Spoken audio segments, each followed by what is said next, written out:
ఈ గౌమతి నది అండి, నైమిషారణ్యంలో ఉన్నది ఇది. ఈ నది పుట్టుకు కారణం ఎవరంటే మహాశివుడు.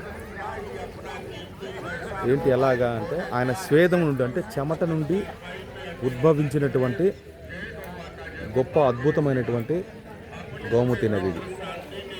ఈ నది విశిష్టత ఏంటంటే ఇక్కడ పిండ ప్రదానం చేస్తారు.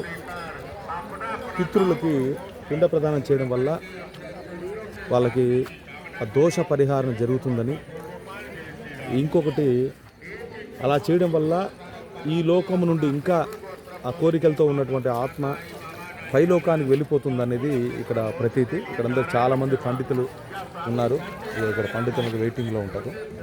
వీళ్ళందరూ కూడా ఈ పితృతర్పణ చేస్తూ ఉంటారు. ఇక్కడ విశేషం ఏంటంటే ఇక్కడ సూత మహాముని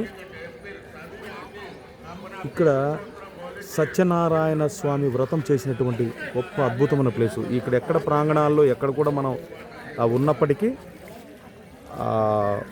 ఆ మహాశివుడి యొక్క అనుగ్రహము, ఇక్కడ సత్యనారాయణ స్వామి యొక్క అనుగ్రహం కలుగుతుందనేది భక్తులందరూ వస్తారు. అందులో ఎక్కువగా ఆంధ్ర రాష్ట్రాల నుంచి, అంటే తెలంగాణ ఆంధ్రప్రదేశ్ 2 రాష్ట్రాల నుంచి భక్తులు ఎక్కువ మంది వస్తారు ఇక్కడికి. వచ్చి ఈ నదిలో ఖచ్చితంగా స్నానం చేస్తారు.